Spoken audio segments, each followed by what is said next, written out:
అందరికీ నమస్కారం. డాక్టర్ పొంగూరు నారాయణ గారికి ఉదయం మాకు ఒక తీపి కబురు చెప్పాడు. 8 గంటల కాన్ఫిడెన్స్ రాగానే మా మనసులో చాలా చాలా సంతోషము, మా ప్రాణాలు నిలబడతాయని సంతోషం, చాలా కాన్ఫిడెంట్ వచ్చింది. ఇప్పుడు పొంగూరు నారాయణ గారు ఫ్లై అండర్ పాస్ ఓకే అయింది. 121 కోట్ల రూపాయలతో ఆయన ఈ అండర్ పాస్ని ఓకే చేయించారు.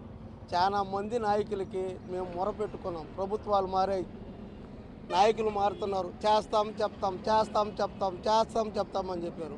పొంగూరు నారాయణ గారు మా డివిజన్లో వచ్చిన రోజు, సార్ ఇక్కడ కొన్ని ఇంచుమించుగా అల్లీపురం దగ్గర నుంచి ఈ ఏరియాలన్నీ ఇక్కడ క్రాస్ రోడ్ తీసుకొని అక్కడ దగ్గరగా దారులు ఉన్నాయని చెప్పి అట్లా వెళ్తున్నారు సార్.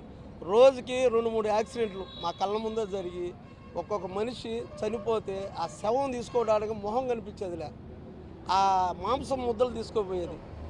మా ఏరియాలో ఇంచుమించుకు 13వ డివిజన్లోనే దరిదాపుగా ఒక 50 మంది చనిపోయారు. ఒక 200 మందికి కాళ్ళు ఇరగడం కానీ, చేతులు పోవడం కానీ, బ్రెయిన్ డెడ్ అవ్వడం కానీ, వాళ్ళు కొంతమంది కోమాలో ఉన్న పరిస్థితుల్లో కూడా ఉన్నాయి.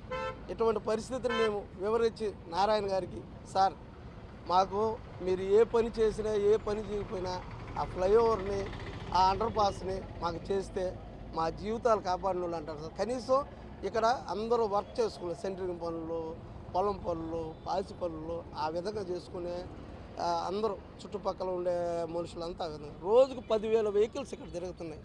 ఇక్కడ సమస్యని ఎంతమంది నాయకుల దగ్గర తీసుకెళ్ళాం, చెప్పుకున్నాం, మొర వినిపించుకున్నాం. అప్పుడు కేంద్ర మంత్రి కూడా ఒక అతను వస్తే ఆయన కూడా చెప్పినా కానీ ఎవరు వినిపించుకోలే. మా దేవుడు, మాకు కనిపించే దైవం మా పొంగూరు నారాయణ గారి దృష్టికి తీసుకెళ్ళాం. సార్ వచ్చినప్పుడల్లా, సార్ అది సార్ జనాలందరూ అడుగుతున్నారు సార్, ప్రజలంతా అడుగుతున్నారు సార్, మీ ఫోటోలు ఇంట్లో పెట్టుకుంటాం సార్. నా ఫోటోలు పెట్టుకోవడం కాదు, నేను చేసి మీకు తీపి కబురు చెప్తామని ఉదయం వచ్చింది ఆ తీపి కబురు. ఇప్పుడు మేము చాలా సేఫ్ సైడ్ ఉన్నాం. ఆటో కార్మికులు అయితే పాపం హైవే నుంచి నెల్లూరులోకి వెళ్ళడం కానీ, నెల్లూరు నుంచి చింతారెడ్డిపాలెం రోడ్లో రావడం కానీ, వాళ్ళు వచ్చేటప్పుడు ఎంతమంది ఆటో కార్మికులు చనిపోయారు.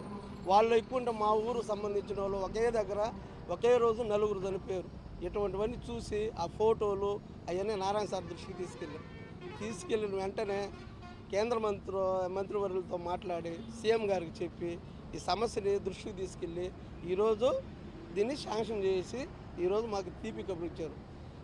దానికి పొంగూరు నారాయణ గారికి 13వ డివిజన్ తరఫున కృతజ్ఞతలు తెలుపుకుంటూ, జీవితాంతం సార్ ఈ చుట్టుపక్కల ఇంచుమించు కొత్త కోడూరు ఇటు సైడు అల్లీపురం, చింతారెడ్డిపాలెం, ఎలంవారిదిన్నె, రాజుపాలెం,